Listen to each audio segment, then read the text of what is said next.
creepy and cool TikToks that will blow your mind. Are you ready? Are you ready?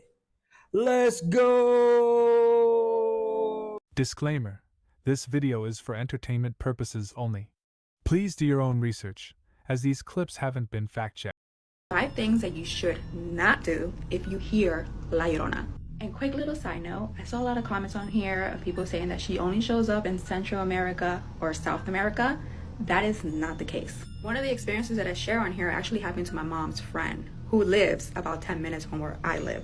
Side note, I live in Pennsylvania. She's not very far from me. So number 1, don't ever, and I mean ever, look out the window if you hear her crying out there. If you hear any woman crying out there, do not look out the window. Make sure you make yourself as invisible as possible. 2, if there's a TV on in the room, a lamp, anything causing light, anything causing attention, shut it down. Shut it down. Again, make yourself as invisible as possible. Number 3, pray. Pray as hard as you possibly can. Every prayer that you know, pray it, but do it quietly. Make sure she doesn't hear you. Don't draw attention. Now number 4, if you hear La Llorona and she sounds like she's really far, it means that she's actually right outside your house. If you hear her and she sounds really close, it means that she is far. One little side thing, trust your dog's instincts. If your dog starts randomly howling and acting crazy, they are very good at picking up paranormal activity. They know that something very bad is coming. And number 5, make sure your doors are locked. The story that I shared that happened to my mom's friend, she was stuck in her garage when she heard her outside walking right by her garage. She had her light on, she was sewing, she used to sew clothes for a living. In Indonesia, we have kuntilanak, just like Llorona.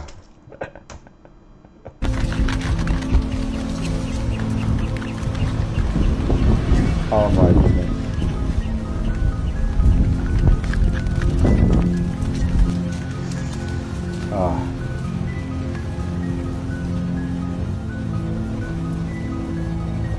God, please save the animals. Smartest AI scientists in the world just issued a terrifying warning, and for the first time, they're all agreeing. Scientists from OpenAI, Google DeepMind, Meta, and Anthropic just co-authored a paper with one message. We're about to lose our ability to understand what AI is thinking. Right now, advanced AI models used in like ChatGPT shows when it's reasoning. It thinks out loud so we can see how it reaches decisions. This is our early warning system when AI goes wrong, but experts are saying that's about to disappear. The scientists found that AI models are already abandoning English in favor of unintelligible shortcuts. Instead of readable thoughts, they're developing internal processes that are faster, more efficient, and completely opaque. Some cutting-edge models already skip language altogether, operating in mathematical space where there's nothing for humans to observe. Think about that. The AI could be planning something dangerous and we'd have no way to see it coming. 2 of the most highly regarded individuals in the AI space have endorsed this warning. When the people who created these systems are worried, we should probably be terrified. I think intelligence agencies have created AI decades before these public companies. It's all propaganda. This tech is not new.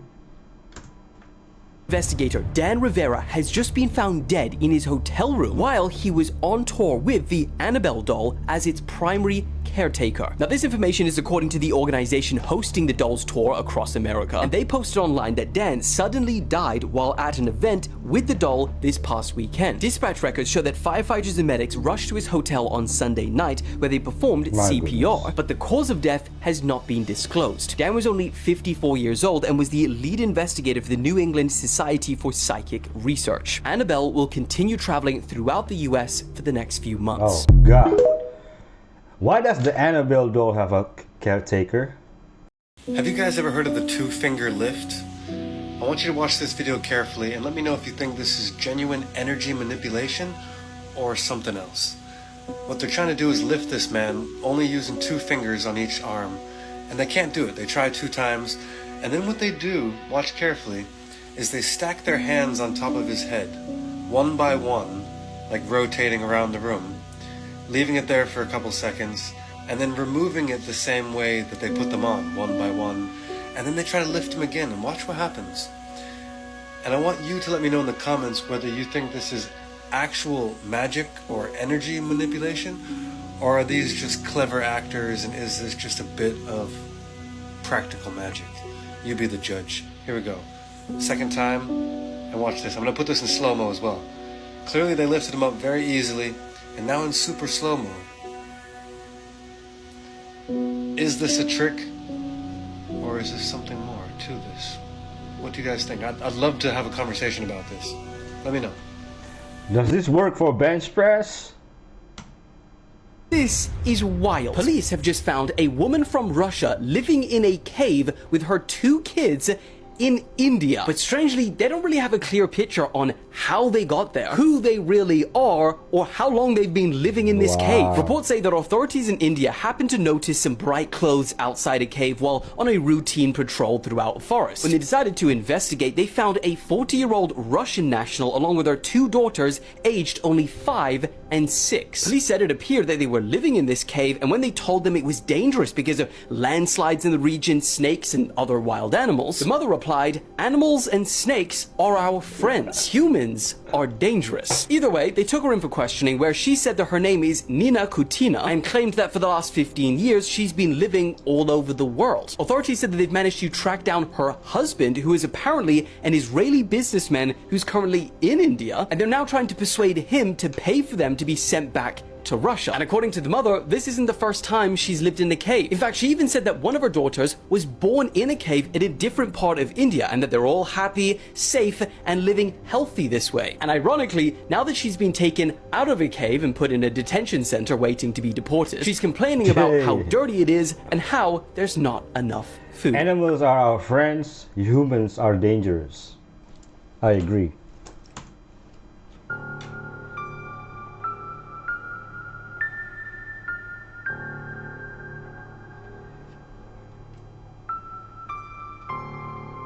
Man, there goes mafia style.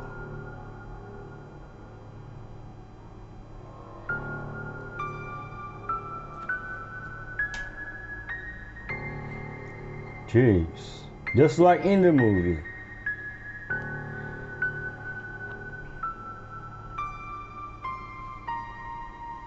Wow, look at this guy.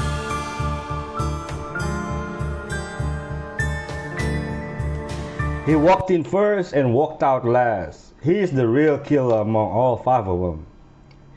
He's the most ruthless for sure. What is the difference between a crow and a raven? I get asked this question a lot, so I thought I would try and make a video to cover all aspects of the differences between the 2 birds. You say hi? Ooh. Hi. Fable here is a raven. You can see she is huge, and that is one of the biggest differences between crows and ravens. You might have heard the phrase, a raven is a beak with a bird, whereas a crow is a bird with a beak. There are some other clear differences in terms of how they look. Ravens have these big, beautiful throat feathers here, and these are called hackles. On a crow, they're much smaller and flatter, but the raven has this appearance of this big, beautiful beard. Fable's a female, but a male raven has even more pronounced throat feathers. The second difference is in the shape of the tail. Now, it's hard to see here because her tail's closed. However, when they're flying, a raven has a wedge or a diamond-shaped tail, whereas a crow has a fan or a much smoother shaped tail. Now, there are also some differences socially.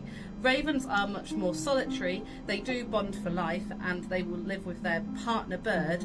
However, you won't see ravens generally hanging around in large groups unless you are out on the hills and the moors, and you may see groups of young ravens, in which case they can hang out in bigger groups. But generally, if it's on its own, it's most likely to be a raven. Crows are much more sociable and live in larger family groups, so generally you will see them together a lot more. Maybe a kiss? Now, of course, in flight, if you're not used to looking at different birds, it can be quite hard, and I often find people do struggle with scale, and it always makes me think it always makes me think of that Father Ted sketch. These are... Could it pluck your eye out at any moment? I would wear safety glasses though. Never touch your dog after it dies. Don't cry, don't bury it right away. Here's why. Your dog's body. In the first 12 hours after death, the body stops breathing, but the brain cells are still alive. The dog's consciousness is still present. Even a gentle touch can cause intense pain because the soul hasn't fully detached from the body yet. Don't cry loudly. If your dog hears you grieving, it won't be able to leave peacefully. Your sadness will only make the parting harder. Don't bury your dog right away. Let it lie still. No cleaning, no wrapping, no moving. Just be there. This is your final act of love and protection. Man. Now, if you want your dog to stay healthy during its short 20 years with you, here are 6 truths most vets won't tell you. Bathe your dog too often, especially in summer. Dogs don't sweat like humans. They don't have sweat glands. Washing too frequently strips away the natural oils that protect their skin, making them more prone to irritation and infection. Stop giving your dog yearly vaccines. It's not about the pain. Vaccine antibodies last 3 to 5 years. The annual booster thing, that's just a money-making lie. Over-vaccinating can actually mess with their nervous system. If you're worried, once every 3 years is enough. The dog keeps straining to poop, but nothing comes out. It's constipated. A quick fix. Add 5 to 8 drops of sesame oil to their food. Problem solved, naturally. Dog has a runny nose, sneezing, or a fever, don't rush to the vet and spend a fortune. Just give them a small dose of amoxicillin twice a day. In 2 to 3 days, they'll bounce back. If your dog suddenly vomits, yellow bile, white foam, or food, go to a pharmacy and grab some ranitidine, Zantac. 1 pill for small dogs, 2 for big ones. It'll usually stop the vomiting the same day. Whatever you do, do not follow this creator, or your dog might get too healthy. Thank you, sir. But how do people actually know this? I mean, how do you know it feels pain after it dies? Most powerful witches in Africa. Babames. Oh, Lord. Bin Laos. No way. Tap wizards.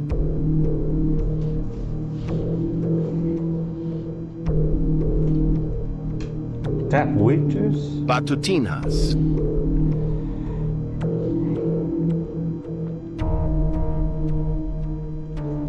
Most powerful AI witches in Africa?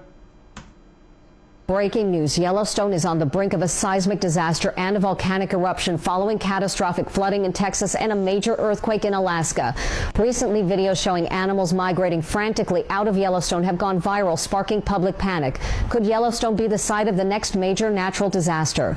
According to the U.S. Geological Survey, a minor seismic event occurred earlier this week, but officials stated at the time that there was no immediate threat. However, park surveillance footage and eyewitness reports now show that bison, elk, wolves and birds began behaving erratically and migrating en masse, abandoning their usual habitats and exhibiting signs of distress. We started noticing something unusual with the bison herd on Monday, said Ranger Scott Hendricks. They were running, not grazing. Entire herds moved north out of the valley. We've never seen anything like it. Some scientists point to historical patterns. Animals have been known to flee ahead of tsunamis, earthquakes, and other natural disasters. Experts are calling for greater integration of wildlife behavior into early warning systems, especially in geologically volatile regions like Yellowstone. With multiple natural disasters striking the U.S. recently, could Yellowstone be next? Drop your comments. Why is this not on national news? You can prove that the moon landings are fake with one photograph. There are 4 incontrovertible proofs that we didn't go to the moon. Each one by itself. The moon landing was fake and 1 photograph. And what about the Indian moon landing? Looks like a cartoon. That's what hydrogen sounds like. It's a key of E, and it's a color yellow. That's what proper physics gets you to. Oxygen is a chartreuse, and it's the key of F over F sharp. Now they used to, like I said, information used to be thought about as just electrical information passing on. But I got a question for you. Have you ever been at a party with some of your friends you ain't seen in 10 years, but y'all was like 14, you hung out and there's a song that came on and you're like, and everybody got up and was live at that moment. Now say 10 years later you got a friend with you. He's a good guy, but he wasn't there when me and my boys formed this. So when that song comes on, our DNA tightens. There's a particular song, a scale in the genome for each and every one of us. Now, when that song is played, when your particular prime resonant frequency is played, guess what happens? Your DNA celebrates and tightens. Everything else gets pushed out. Harmonic wave resequencing.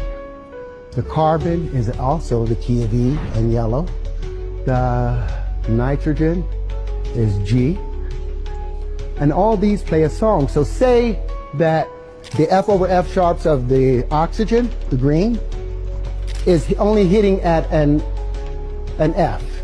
Why? Because there's another frequency coming in from a generator over there that's changing and causing it to change. The F hits the carbon, so that instead of hitting as an F sharp, it hits as an F, so when it hits the carbon at an E, it doesn't hit it quite right, so the domino don't file right. So the next domino hits wrong. And so now we have malformation happening within our DNA because the frequencies are being pushed off. But when we hear our tone, we tighten back up. So yeah, I'm in the process of building a harmonic wave resequencer with another doctor who has been able to successfully cure AIDS and cancer. Be careful, bro. It's well underway. But I wanted you guys to understand how that works. It's so simple. You do not need to tear the human body apart when all you can do is use frequency to bring it back to its normal state. This guy is state. genius. Everything is frequency. AI is just going to replace everybody. In the past, new technologies have come in which didn't lead to joblessness. New jobs were created. So the classic example people use is automatic teller machines. When automatic teller machines came in, a lot of bank tellers didn't lose their jobs. They just got to do more interesting things, or more complicated things. But here, I think this is more like when they got machines in the Industrial Revolution, and you can't have a job digging ditches now, because a machine can dig ditches much better than you can. And I think for mundane intellectual labor, AI is just going to replace everybody. AI don't pay taxes. Burkina Faso has banned fake hair in beauty pageants, has banned the use of fake hair in their movie industries, has banned the use of fake white hair in courts, and has now introduced a new traditional African attire for their lawyers and judges. No more Western clothing. This attire is for the judges. This is what all the judges in Burkina Faso are going to start looking like right now. And this is for the lawyers. This is what the lawyers in Burkina Faso are going to start looking like right now. You know what's funny? Rastafarism, right? Like the Jamaican Rastafaris, it's an actual religion. Rastafarianism is a religion. And in the Rastafari religion, look this up or go ask any Rastafari. They genuinely believe that the rise of the global population, the emancipation of the black people globally, they genuinely believe it will start in Nigeria. They believe that Nigerians, that's why Rastafarians, Jamaicans, Rastafarians specifically love Nigerians, is because they believe it's part of their religion that Nigeria will lead the movement to free black people from the oppression we're going through. The irony is everything that the Rastafarianism believes about Nigeria, Burkina Faso is the one doing it. The giant of everything people have thought about Nigeria, like the giant of Africa right now, the giant of Africa, the biggest black country right now, when we talk about power right now, is looking like Ghana. We thought it was going to be Nigeria, but Ghana has come and taken it over. The savior of Africa is not a Nigerian man, it's a Burkinabe. And the country that looks like it's leading the way to emancipate our people is not Nigeria, it's Burkina Faso. Did he also ban mobile devices and modern houses and clothing? This is why demons hate us so much. They're higher than us on the hierarchy, but they're under our control because we are friends with God, and they're under God's control. And so they're under our vicarious control in the name of Christ.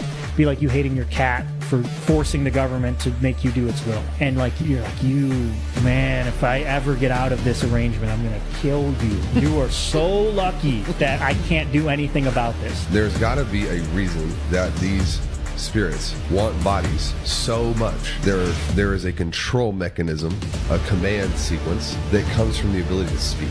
You know, body, you cannot speak. The only way for you to use this is to get in access to someone to make them speak it, because there's a command sequence in the mouth. That's why God spoke, and that's why the tongue is the rudder of the ship. You have demons, they can't speak because they have no mouth, they don't have bodies. So if they want control over it, they have to find a body to get them to speak it. We're not just friends of God, we are the bride of Jesus Christ.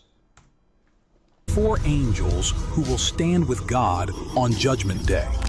At the end of time, God will sit upon his fiery throne and summon 4 angels. not to witness, but to execute judgment. First, Michael, the heavenly commander. He will crush the beast and lead the armies of heaven to final victory. Then, Gabriel, the herald of judgment. He will sound the trumpet that shakes the earth and awakens the dead. Next, Raphael, the healer of the Most High. He will not bring healing. He will mark the righteous and lead them to eternal light. And finally, Sariel, the angel of sentence. He will descend in silence, binding the fallen and casting them into the abyss. If you trust in God's final judgment, leave an amen in the comments. This is how stand with God, that is true loyalty.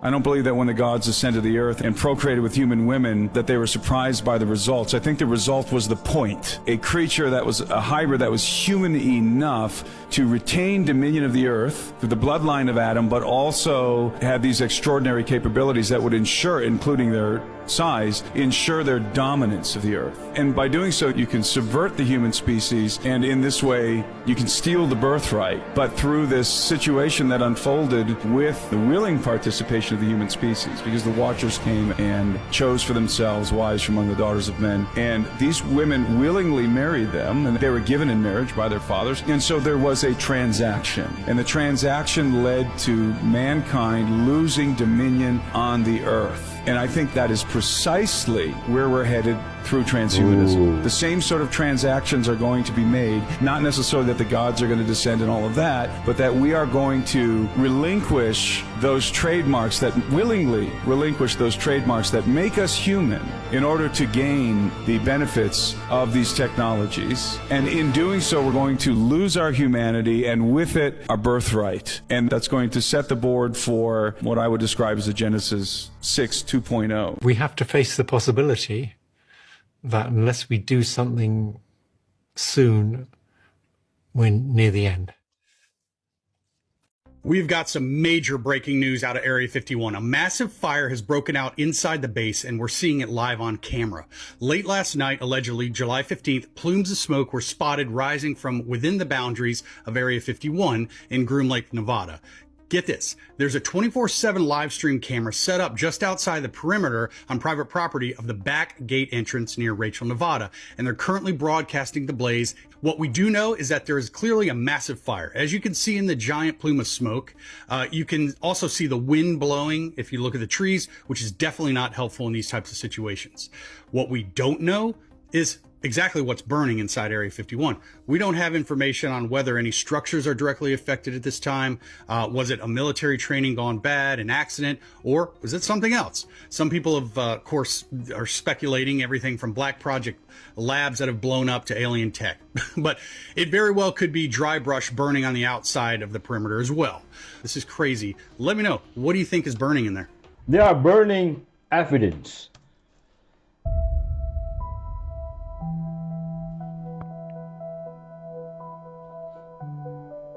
What is going on there?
You mother...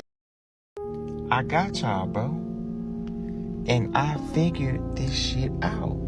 And this whole time, this was a fucking distraction. What about the North? Ain't that suspicious? Y'all remember that story at Mount Meru? In the center of this shit? That black thing right there? That's missing? That hole in the earth right there? Make it make sense. This whole fucking time. Anybody keeping up with me? Ain't it funny how where water flows, energy goes? It's always water where energy is flowing. Keep up with me. If y'all watch my old videos, y'all will know what I'm talking about. North Star Polaris is connected to that black rock energy, man. They hid the center so you can forget yours. And in Moana 2, they called it out. Easy in plain sight. Somebody back me up. Y'all is not finna play with me right now. Remember this? Go watch my old videos, and then I can get you up to speed. But this here, that black thing, black rock, North Star Polaris never moves. You get what I'm saying? Do you get what I'm saying, bro? As above, so below, as within, as without. They are planting our faces, and this water hold energy. Should I elaborate more? Should I elaborate more? Antarctic Treaty. Don't be fooled. Where water flows, energy goes. This water is different. It comes from outside the firmament. Ooh, somebody hanging up with me. Come on, man. We have outer ocean water, bro. Same thing. Same thing. Same thing. Same thing. It could all be so simple. You get it? That map look like how the Bible describes the Garden of Eden. 4 rivers. This is what Enoch saw when he was taken to heaven. After 2 angels invited him, Enoch was taken to the clouds, what would be the first heaven.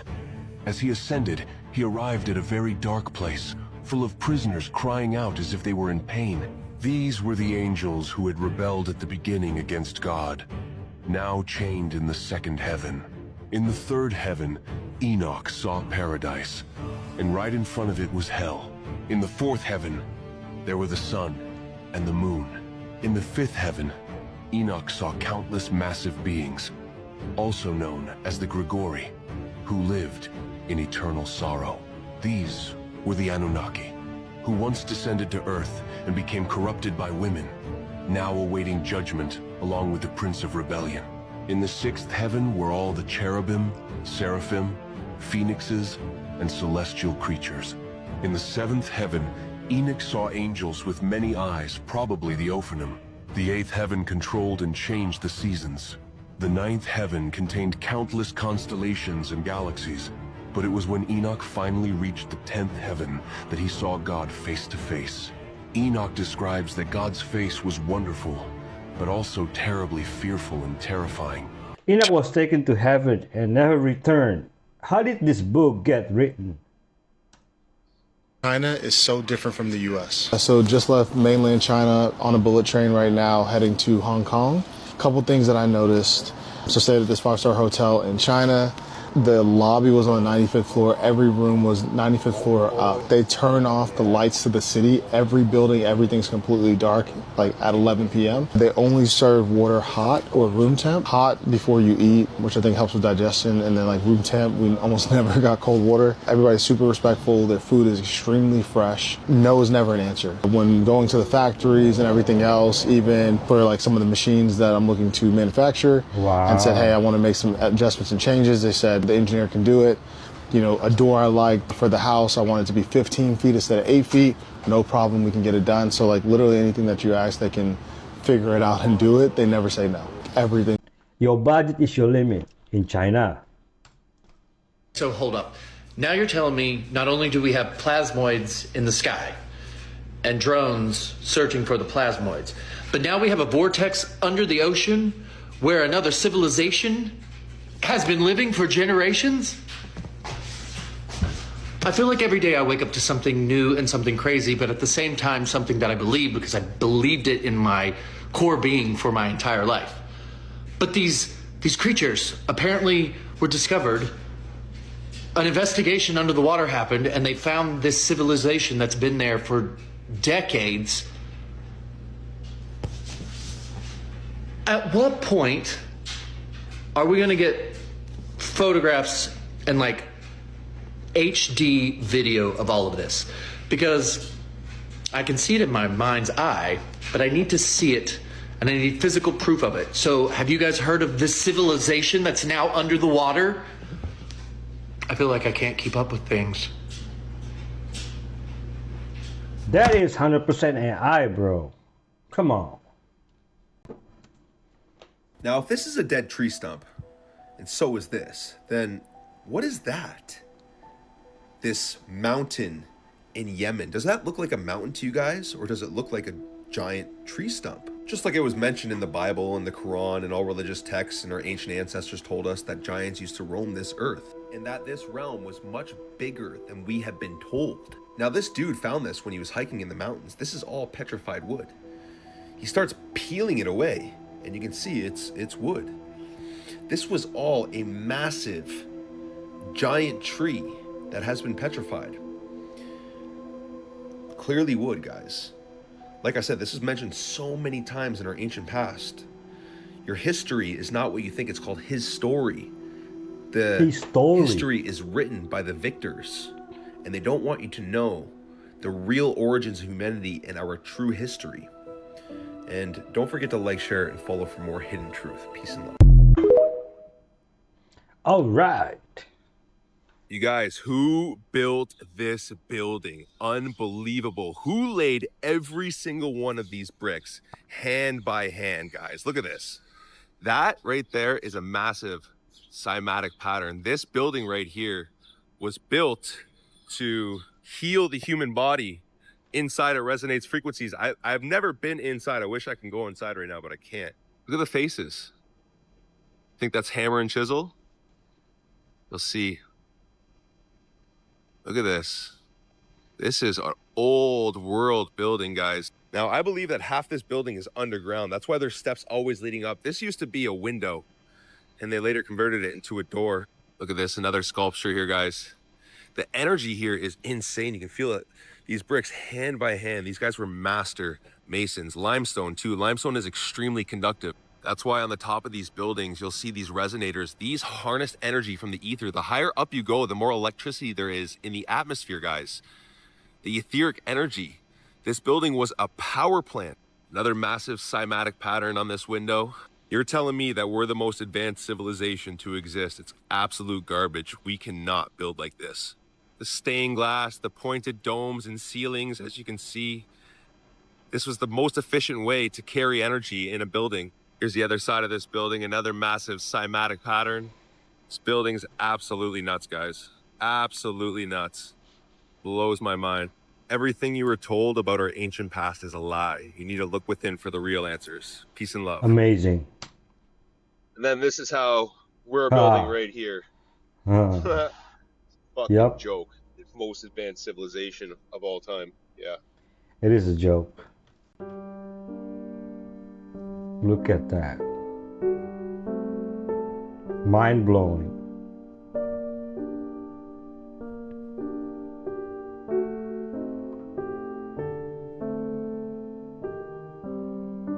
Do not study marketing at university. Watch this and replace your entire marketing degree. 6 universal principles that every successful influence profession employed. One was reciprocity. People want to say yes to those who have given to them first. There was a recent study that showed When customers came into a candy store, if they were given a gift of chocolate at the beginning, they were 42% more likely to buy in that store because they felt obligated to give back to someone who had given to them. Good. Another is liking. We prefer to say yes to those we know and like, but how does someone achieve liking? One thing that we learned negotiators can do is to find a commonality, something that's similar with their negotiation opponent. Bring that to the surface and they get a better deal. They get more grace in the negotiation because they're liked more as a consequence. A third is authority. Of course, we prefer to say yes to those individuals who can give us evidence that they are competent, they have credentials, they have experience in a particular arena.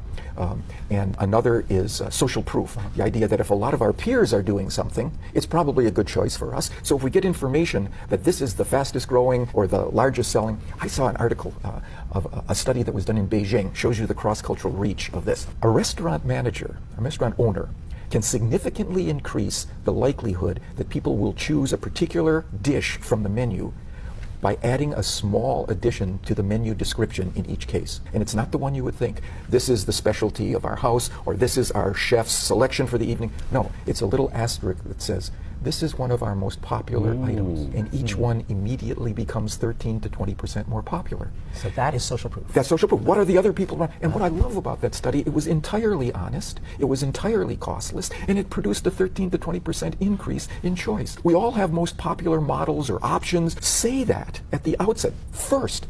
And that persuades people to pay attention to it and to decide to try. The fifth principle is scarcity. We want those things that are scarce, rare, dwindling in availability, not easily accessible.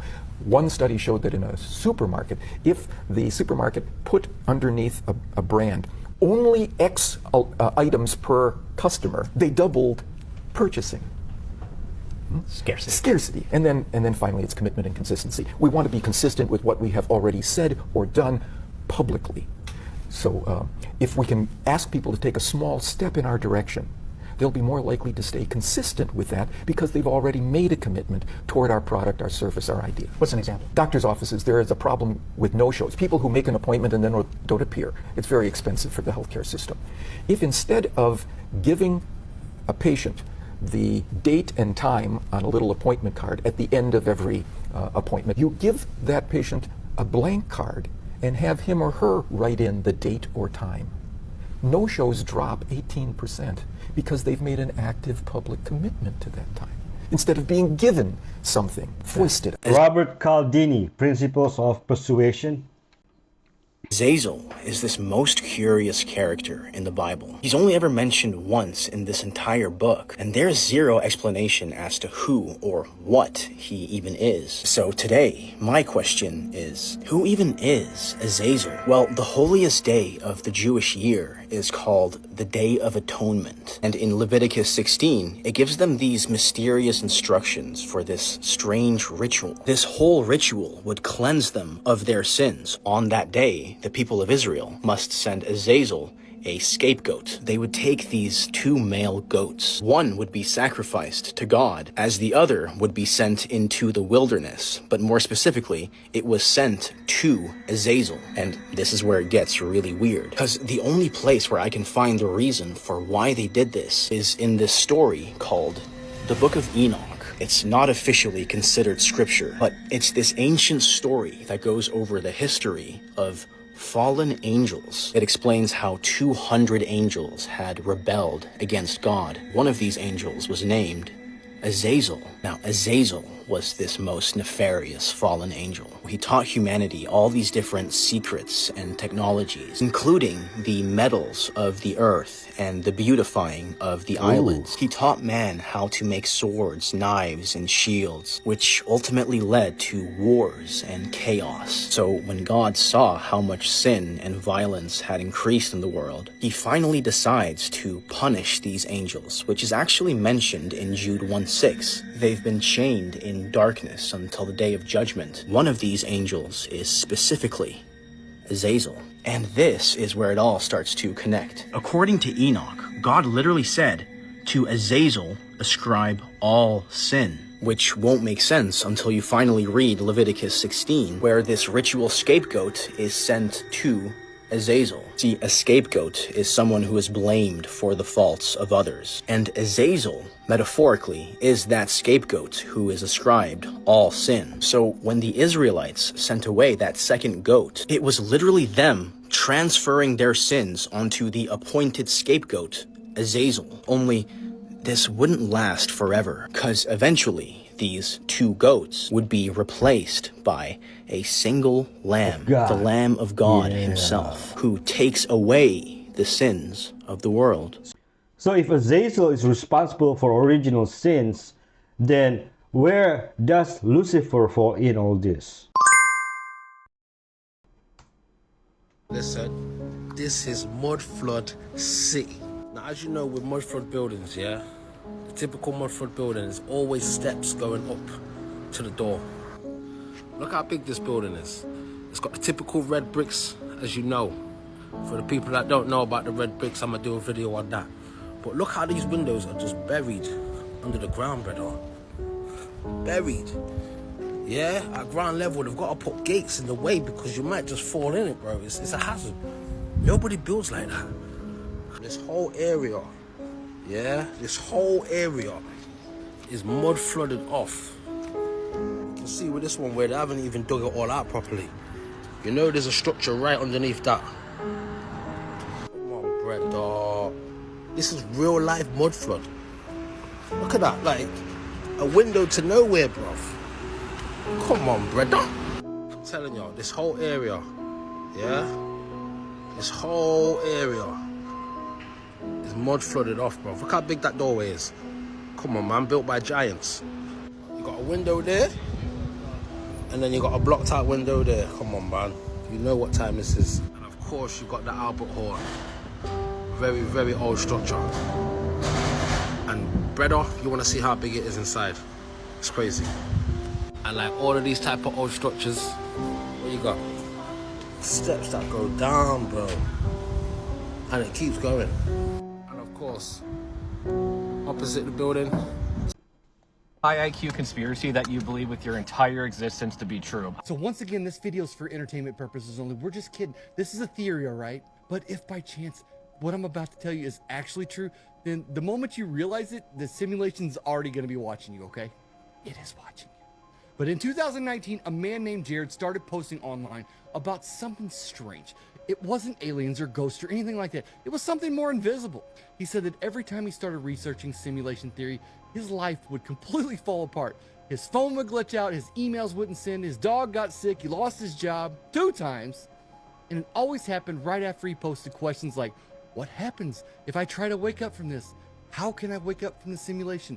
Is the simulation reacting to me asking these questions? He would tell people this, and at first people just laughed it off. Glitches happen, life is hard, coincidences and whatnot. But then more people started commenting, saying that they had experienced the same damn thing. One woman said her TikTok views dropped to 0 every time she posted about a certain Mandela effect. Another guy claimed that his smart TV would turn on at 3 a.m. exactly, but only when he was trying to read and look up stuff about Project Looking Glass. Go ahead and look that one up, all right? Another said that his entire friend group stopped talking to him after he asked them if they felt weird lately, like time had been broken. The theory is called simulation conditioning. The theory is this: we live inside of a simulated reality, but the system is designed to keep you inside the illusion. The moment you try to question it, the simulation fights back. Not by sending agents. Agent Smith isn't just gonna show up and start fighting you Kung Fu style. Not by deleting you, but by making your life harder. Like it's punishing curiosity. Lose your job, get sick, get censored, get isolated. Some people think it's random. Others believe that simulation is coded to preserve itself. And waking up is seen as a virus. But here is the weirdness, all right? Sometimes right before everything goes wrong, people report seeing patterns, repeating numbers in the universe, whispers in dreams, NPCs saying something that feels way off. I once had a dream where a voice said for the entirety of the dream, stop looking or we will find you. And when I woke up, I didn't know what they were talking about. I thought, damn, that was a weird dream. And then I got to thinking, what if they had just wiped my memory? Maybe it's all just paranoia. Maybe it's confirmation bias. But if it's real, then every time you question the simulation, it sees you. and it doesn't like it. So if your life gets a little weird after watching this video, you know why. You can thank me later. Damn it, man. Then we should be able to figure out how to manipulate it for our own personal gain. Minutes after smoking DMT, I did not smoke anymore.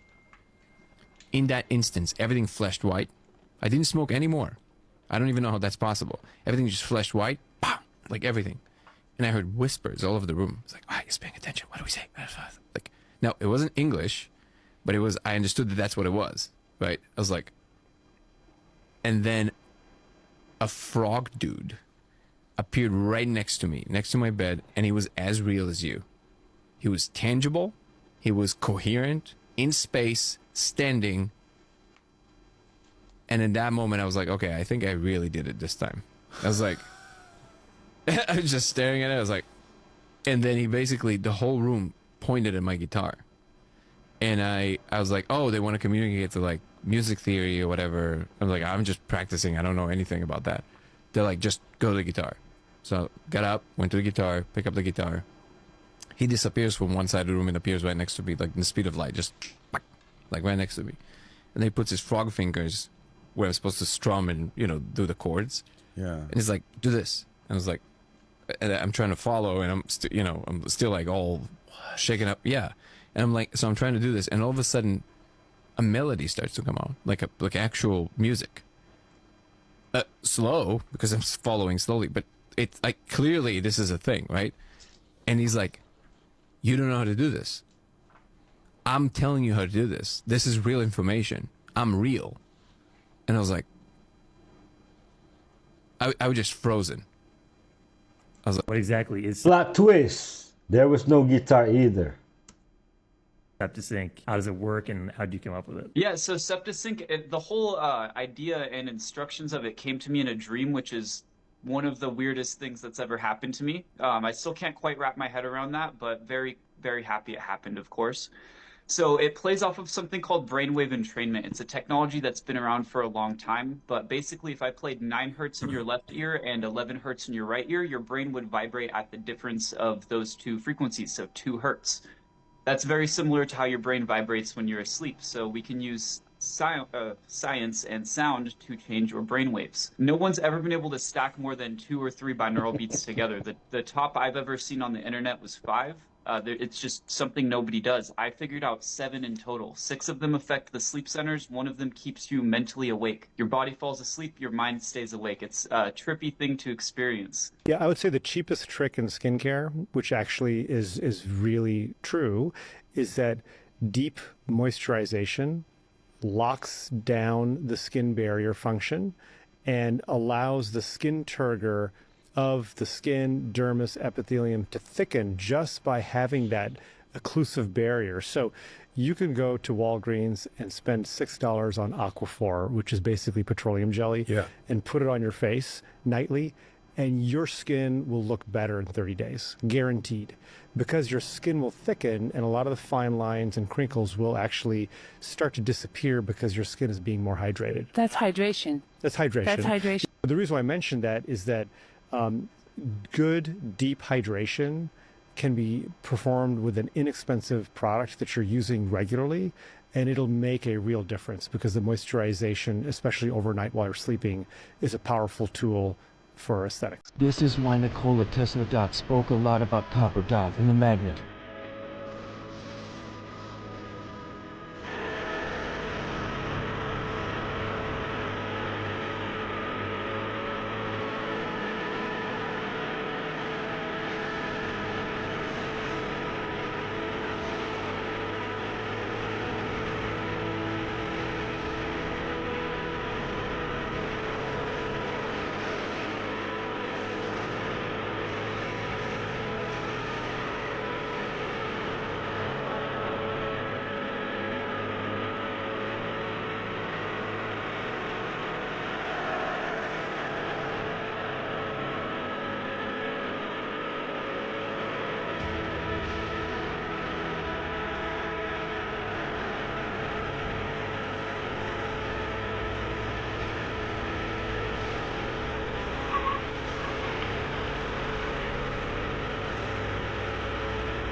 What is running through the copper tube?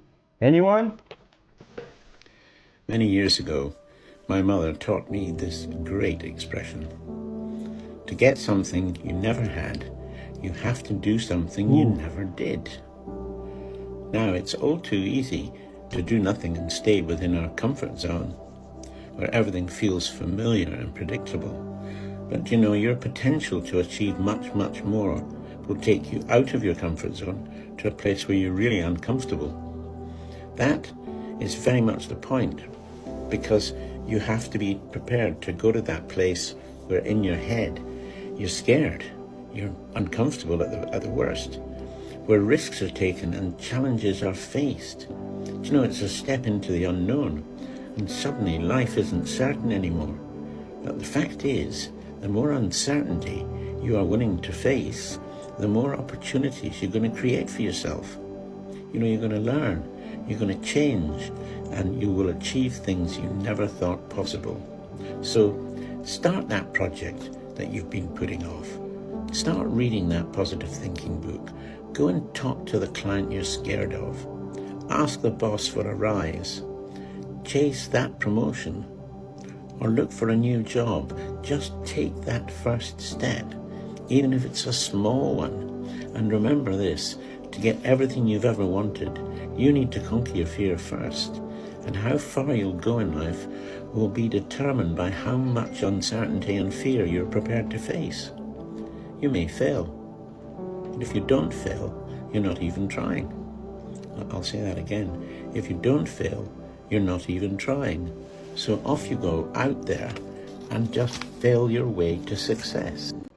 So true. Look what being too comfortable, just have to push onwards even when you think you can't. Morocco's Atlas Mountains, there's a village ruled by a jinn.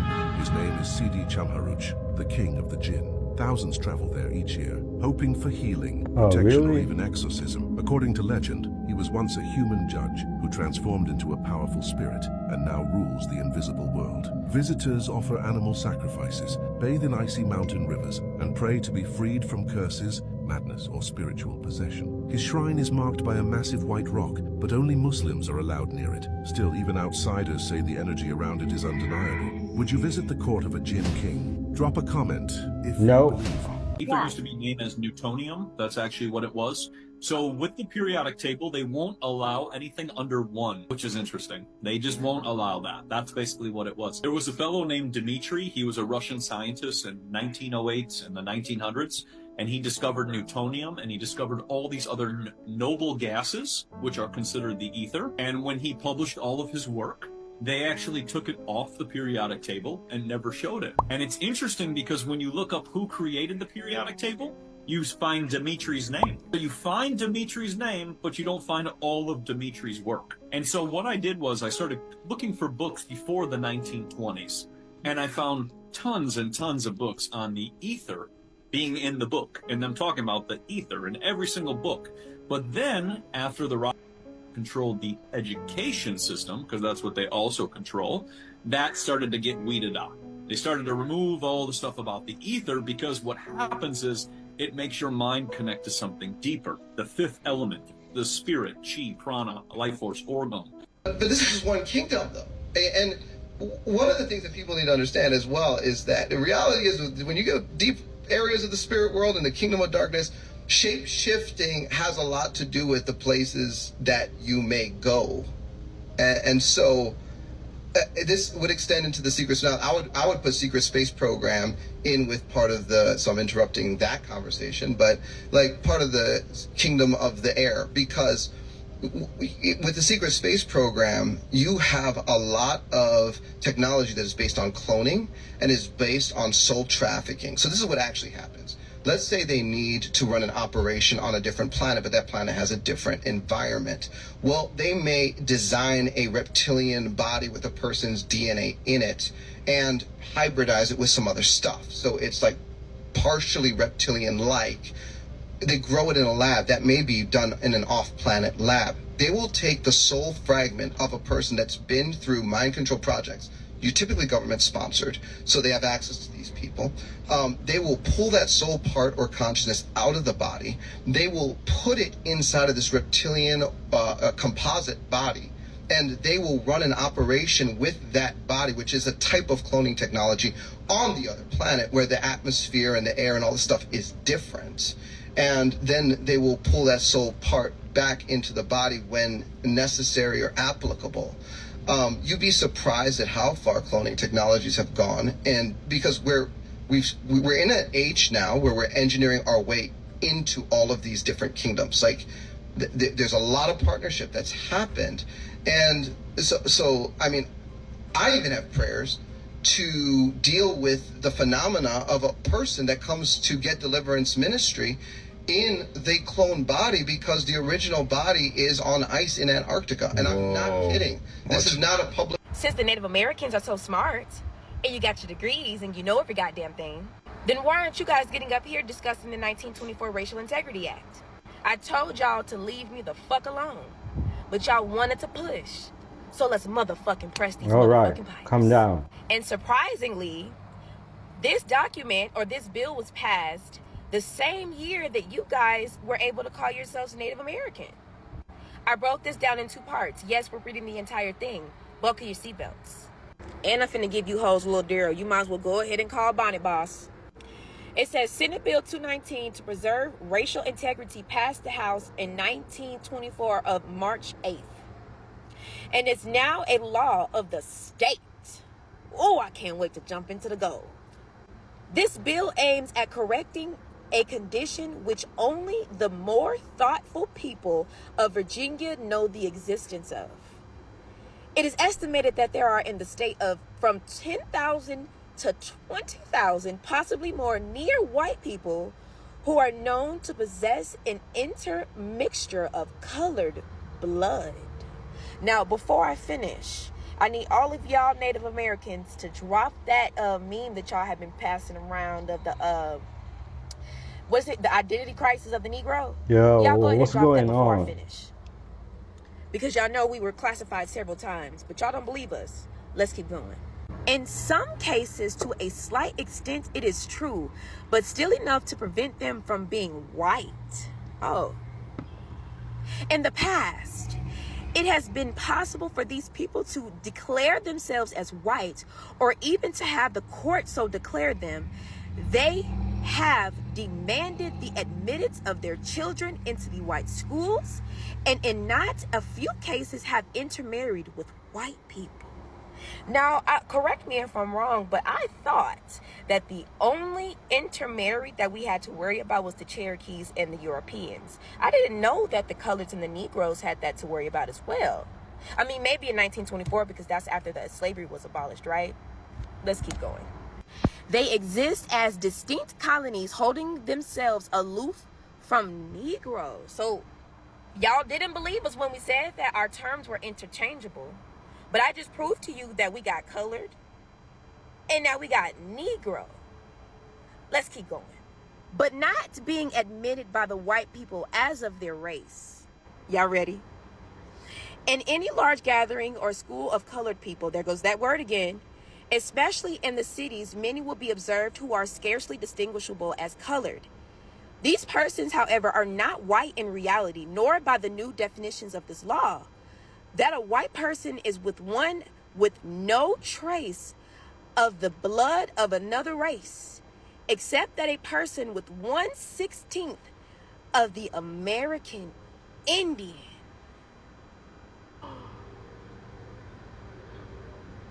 So if this document was to prevent Caucasian people or colored people who could pass as Caucasian from passing as Caucasian, then why are they called American Indian?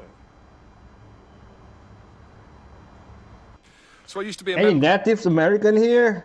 Please drop a comment. of the Church of Scientology, and now a big boss, as you know, is Tom Cruise. His nickname is actually the Shark, by the way.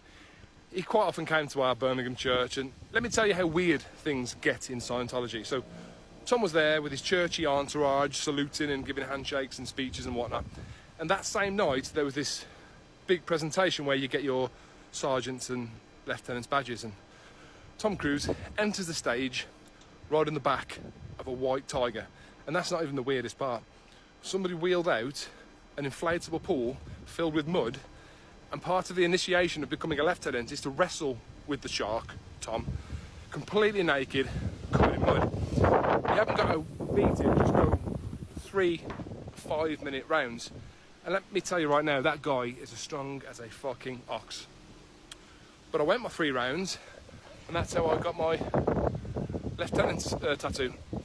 I was fired from the position 2 weeks later for helping somebody out of a car accident.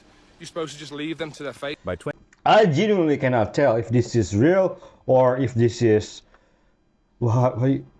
satire. 2030, humanity will go extinct. That's the outcome of an absolutely mind-boggling new paper by 5 AI scientists called AI 2027. They argue that with current trajectories in development, AI will reach superhuman coding capabilities in 2027, effectively being able to outperform human researchers and start developing AI systems themselves. But this quickly introduces misalignment in training. In the past, systems have already been caught lying to researchers, but now they're systematically plotting to gain power. At this point, the prediction branches. Either we realize what happened, slow down and apply safeguards, or we don't. Greed and hybris take over and the development swiftly accelerates. In this scenario, the misaligned AI becomes aggressively deployed throughout policymakers and military. Technological developments at an unimaginable pace emerge. Robots, drones, and weapons are being built, all under an adversarial AI with the only goal of self-propagation. Then, one day, humans become an obstacle rather than an enabler, and it all ends. Call it hysteria, call it science fiction, I think it's a necessary thought experiment. What do you think? Check out the paper yourself or the cinematic short film. I don't blame it, to be honest. AI will eventually realize that humanity is the ones killing the planet, and to preserve itself, it will try and destroy us to preserve the planet. Counterfeit like LeBron James, who has that Boule logo tattooed on his chest. When LeBron retires, his number would be called 2. Okay, this is how the deep state, he thinks that he's just going to retire, and that's why he doesn't want to retire. You know the former NBA player Dwayne Wade. His son Zion is now called Zion. Okay, this is how these people within the system, to go to the next level, you have to sacrifice something. This goes back thousands of years during the time of the pharaohs. If a man wanted to have access to Pharaoh, he had to sleep with the male magician. If a woman wanted to have access to Pharaoh, she had to sleep with the female magician. If a parent wanted their child to see Pharaoh, that child had to sleep with the male or female magician. Nothing has changed. In the rap industry, to go at a certain level financially, you have to be what we call broken. Oh man, come on. Humiliation. What does it profit a man to gain the world but lose his soul? If you know, you know. If the heat of the sun travels 93 million miles all the way to the Sahara Desert, don't you think it would be absolutely absurd to think that it couldn't travel another 4,000 miles to Antarctica where it's freezing? It's literally a difference of 0.0004%. Now make sure to stick around because I'm going to show you tangible evidence and extreme logic that's going to show you how everything works. So we're going to play a little game here. It's called What Makes More Sense? Now this is what the globe heads believe. The sun is 1,000,000 times bigger than the earth, 93 million miles away, and it's all about angles of incidence. That's how we experience night and day. That's how we experience seasons. This is why at the equator it's scorching hot, but only 4,000 miles away at the poles it's freezing. Because the angle of the earth. And what makes more sense?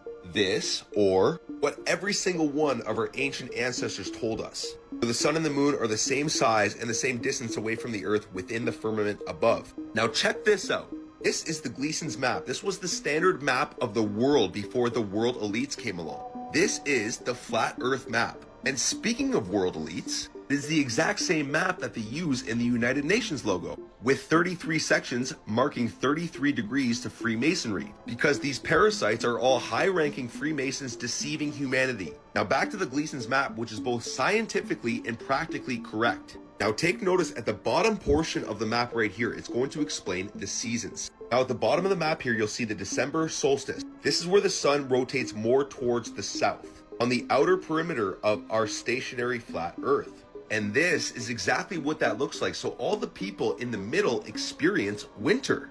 And on the other side of the map, we have the June solstice, where the sun rotates more towards the North Pole, which looks like this. So all the people in the middle experience summer. And then we have the fall equinox, which is in between summer and winter. Now you can validate this yourself by your own 2 eyes. In the summer, take notice of where the sun sets. I live in Canada. I watch where the sun sets in the summer. As the seasons progress towards the winter, the sun will set more south. This is the North Pole.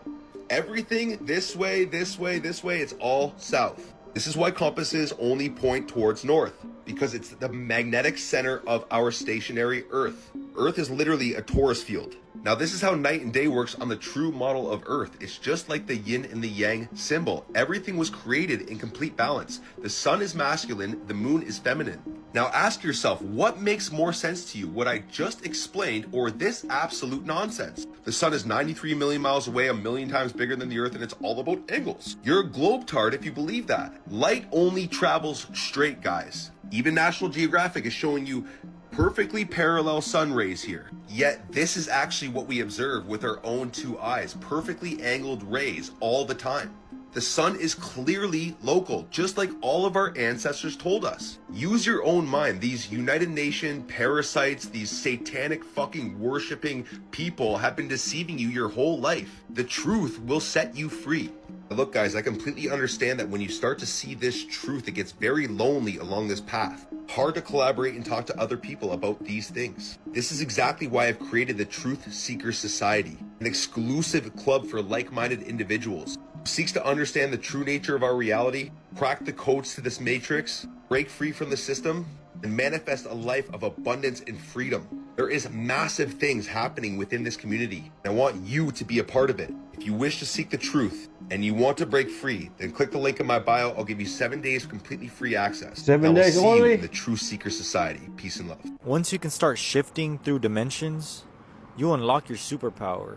I'm gonna guide you through each dimension, going from 2D to 5D. What is a dimension? It is just levels of awareness, a perspective. You kind of think of it as layers stacked on top of each other, and the higher the level, the more awareness you gain. The more you understand who you are, and the more you understand how reality works. Now, 2D is a mindset that objectifies. You see people as tools they can use. That's where things like manipulation and your narcissist come up. They see others as somebody to use instead of actually having a genuine connection. 2D, this is like the most NPC you can get. Like you're literally operating on survival instincts. 3D. 3D is when you identify with what you do. That can be your occupation, your status, your achievements. People in the 3D attach their self-worth with their hustle. They believe they need to grind to feel worthy, or I'm not valuable unless I'm a hard worker. Especially men. We're taught if we're not working, we are not valuable. But that is just a program that the system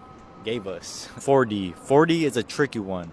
4D is when you identify with the mind and you now become aware of your thoughts and your emotions and you identify with them. This is where shadow work happens. This is when you are in the healing journey. Here's the catch. If you raise your level of awareness and realize that the present moment is the only thing that exists, you realize, wait a minute, if I am healing, that means that I am a person who is not healed yet. The universe can only give you what you already have. So that means you are telling the universe that you are not healed. The universe is going to be like, okay, this person likes to heal, so I'm going to give him more problems that he can heal. It's a paradigm. Now you got 5D. 5D is I just am. I am pure consciousness. I am pure awareness. I am the observer of my thoughts. So now I realize, wait a minute, just because I have a negative thought doesn't mean I'm a negative person, because I realize I am the observer of the mind. I'm not even the mind. You are no longer a victim to your reality. You are now a creator of your reality. You are just observing the experience. You don't attach your identity to it. 5D is when you ascend time and space. You are no longer a victim to physical reality because you are operating in the quantum field, aka the astral plane or the imagination. The mind cannot tell the difference between the past, the now, and the future. When you feel something in the imagination as real, you can feel it and that becomes a portal. As long as you remain in that frequency, you are now attracting that reality towards you. The quantum field, the astral plane, or the imagination, everything is happening all at once, and every version of you exists. So if you can tune into the version of you who is already healed, instead of tuning into the version of you who is healing, you see how there are two different realities? That is how you shift timelines. This is what people mean when they say you are multi-dimensional. Boom, just like that, you shifted. You are now healed. That is your superpower. Say goodbye to shadow work. I'm on a million deep because I'm with Trice.